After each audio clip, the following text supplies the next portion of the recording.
Vamos a hablar ahora de un personaje que tengo aquí a este lado de la pantalla, que creo que es mi izquierda, es que yo confundo un poco la izquierda y la derecha, bueno, a este lado de la pantalla, que es un personaje muy conocido. Desde luego yo creo que si uno piensa en los faraones del antiguo Egipto, todo el mundo diría este nombre a la primera, porque su nombre se hizo famoso, según cuentan, porque fue la tumba, digamos, que más pues intacta estaba, pero eso no es verdad, nos lo va a contar nuestro egiptólogo particular, Jesús Ascaso. ¿Qué tal? Buenas noches. Hola, muy buenas noches. Bueno, hoy hemos traído una cabeza, ¿no? Una Sí. esfinge. Sí, pues en esfinge de realidad es una Tutankamón. cabeza de un busto, sí. Un busto de Tutankamón, De que desde Tutankamón. luego es el faraón, yo Sí. creo que más joven, ¿no? Uno de los Sí. más jóvenes y el más conocido. Sí, exactamente. Es muy conocido pues porque bueno, pues hubo la gran suerte de encontrar su tumba bastante completa, por decirlo de alguna forma. No intacta, como se suele pensar, o mucha gente piensa, pero sí que estaba prácticamente con todas sus cosas y con todos sus ajuares intactos. Háblanos un poco, antes de hablar del descubrimiento de su tumba, que es desde luego la noticia más importante, yo creo que sí que de la egiptología, ¿no? Marcó una época en la que la gente se interesó más por esta ciencia. Sí, bueno, en este caso Tutankamón, deberíamos de hablar de Tutankaton, porque originariamente era Tutankaton. Luego, pues sabemos que ya pues a partir del año 1945 antes de Cristo, por supuesto, fue cuando ya cambió, al subir al trono, pues ya cambia el nombre por Tutankamón. Entonces, pues es un faraón que murió muy joven. Se conocen muy pocas cosas de este faraón porque no le dio tiempo prácticamente a gobernar, y es famoso pues por esto, sobre todo por todo lo que se encontró en su tumba. Lo de Tutankamón es lo que hablábamos Sí. la otra vez que viniste el mes pasado en este programa, ¿no? Sí. Que Amón, Atón, es un poco como la denominación de que eran dioses, ¿no? Aparte de faraones. Exactamente, este es el motivo conocido, digamos que era Tutankaton, ¿no? ¿Por qué? Pues porque el dios al que se adoraba en aquel tiempo pues era Atón, que era el que impuso su padre, por decirlo de alguna forma, Akenatón. A la muerte de su padre, a la supuesta muerte del padre, puesto que no sabemos exactamente cuándo falleció, y ante el empuje del clero de Amón por volver a restaurar otra vez su culto, pues es cuando forzosamente no le quedó más remedio que cambiar el nombre de Tutankaton por el de Tutankamón, o sea, seguidor del culto de Amón. ¿A qué edad accede Tutankamón al trono? Tutankamón accede al trono a los 10 años. Entonces hay una etapa difícil de Egipto en la que hubo una corregencia de Nefertiti, a la que Nefertiti supuestamente es Menkare y Nefertiti son la misma persona, y terminada esta corregencia, pues de alguna forma se puso en el trono a un niño, en este caso Tutankaton, casi por obligación, por las circunstancias que se daban en aquel momento concreto. Entonces sube al trono a los 10 años, pues claro, es fácil pensar que un niño con 10 años poco podía hacer en el trono de Egipto. Pero tenía también pues muy buenos asesores a su lado, entre ellos Ay, que es el que a la muerte de Tutankamón a los 19 años ocuparía su sitio, el trono de Egipto. Pero durante este tiempo Ay fue, digamos, su preceptor, el que le ayudó a gobernar y el que de alguna forma pues medió también entre las fuerzas que había del casi extinguido clero de Amón, que querían a toda costa pues que este reinado fuera lo más breve posible. Lo que está claro es que los faraones tenían mucho poder, pero la casta sacerdotal también, ¿no? En aquella época. Posiblemente la casta sacerdotal llegó a tener mucho más poder incluso que los faraones. De hecho, cuando había alguna campaña de cierta importancia, pues casi siempre se recurría al clero para que contribuyera con préstamos que daban al faraón para poder participar en distintas batallas o conquistar ciertos territorios y demás. Tutankamón, ¿de qué muere? Porque todo el mundo tenemos la imagen de que muere asesinado cuando es muy joven. Bueno, esa es la creencia general, pero a ver, las pruebas que se han hecho, porque una cosa es la literatura por ahí semifantástica que pueda correr y otra cosa son las pruebas arqueológicas y últimamente las tomografías axiales computerizadas, que son las que verdaderamente analizan la momia y de estas conclusiones se puede saber con exactitud de que ha fallecido. Entonces, pudo fallecer de muchas cosas, pero aquella leyenda negra que corría por ahí de que aquel famoso hueso que aparecía en las radiografías o de ese supuesto golpe que le pudieron dar y a consecuencia del fallecimiento y estas cosas, pues no, esto no fue así. Lo más normal es que falleciera por una complicación infecciosa a consecuencia de un golpe tremendo, bestial, que seguramente se produjo con un accidente de su carro de caza. A la altura de las lesiones, pues vienen a demostrar lesiones de toda la parte del esternón hacia abajo, piernas, etcétera, etcétera. Pues esto viene a demostrar un poco que la coraza del mismo carro fue la que le aplastó prácticamente el pecho.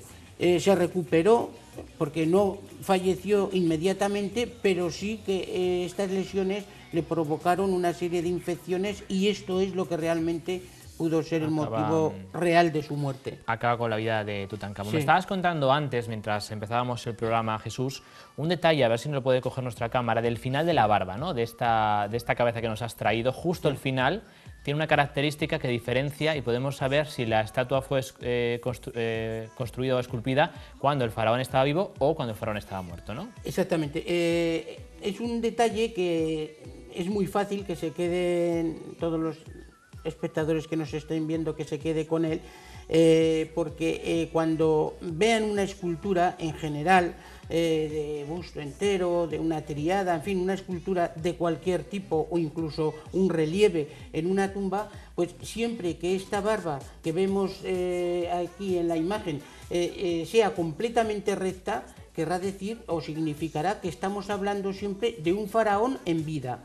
En el momento que veamos que el final de la barba es rizado, quiere decirse que estamos hablando de un faraón que estaba ya fallecido. O sea, en este caso Tutankamón había fallecido cuando se hicieron hizo la este estatua. busto, desde luego Tutankamón había fallecido, sí. Había fallecido. Bueno, hablamos ahora un poco, Jesús, si te parece, del descubrimiento de la tumba. ¿Por qué fue tan importante y qué hay de leyenda en torno a esa famosa maldición de Tutankamón?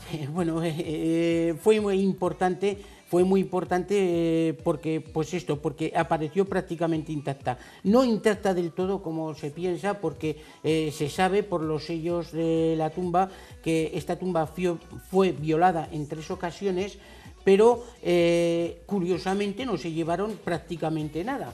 Eso es algo que es sorprendente, ¿no?, por decirlo de alguna forma.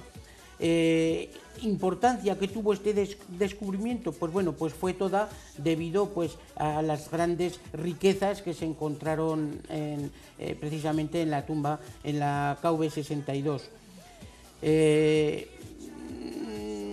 Esto es lo único que tiene, porque realmente Tutankamón pues no fue un faraón notorio prácticamente en nada. Es un faraón que subió muy joven al trono, murió muy joven.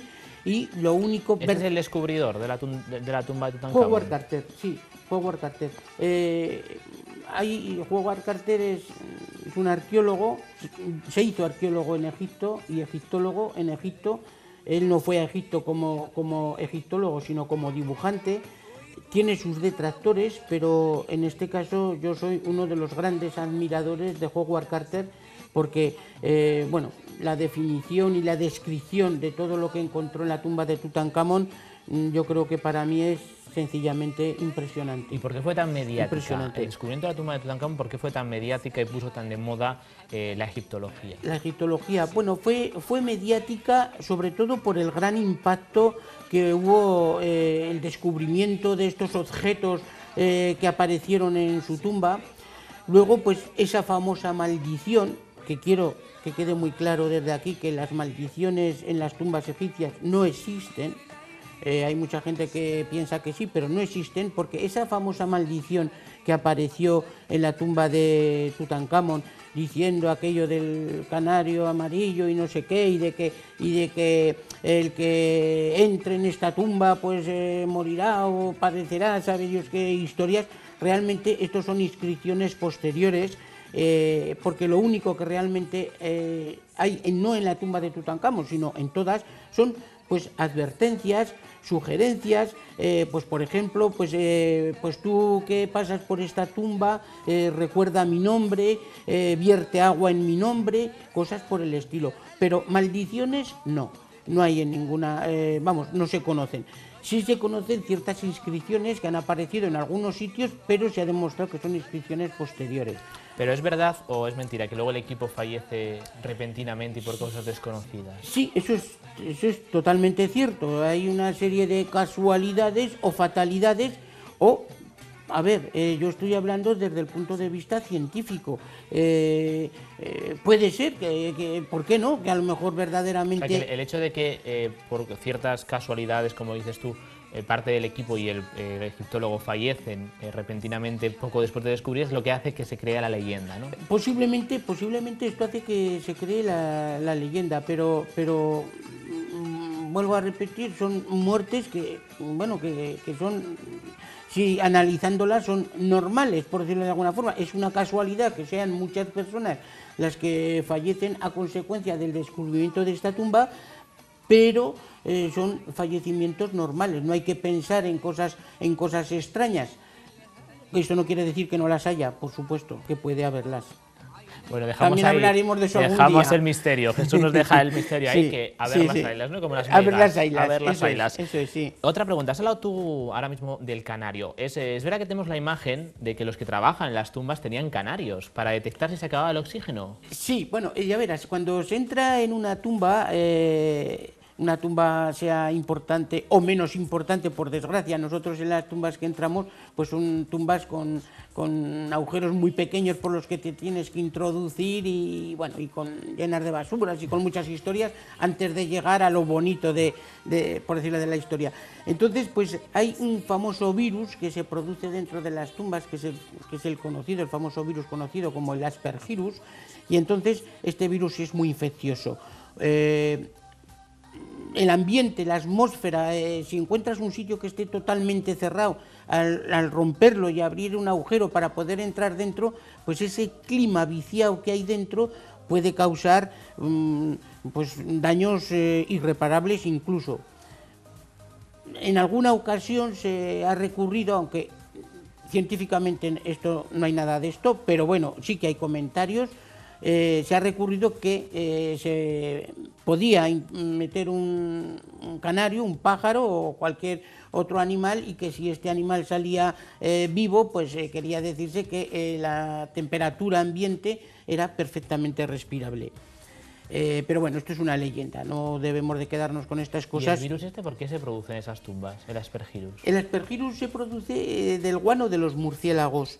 Los murciélagos en las tumbas, por ejemplo, pues hay algunas en concreto, sobre todo aquellas que están interiormente muy deterioradas, pues hay agujeros, sitios donde hay murciélagos, y los excrementos del murciélago es lo que produce este gas, por decirlo de alguna forma, venenoso, el Aspergillus.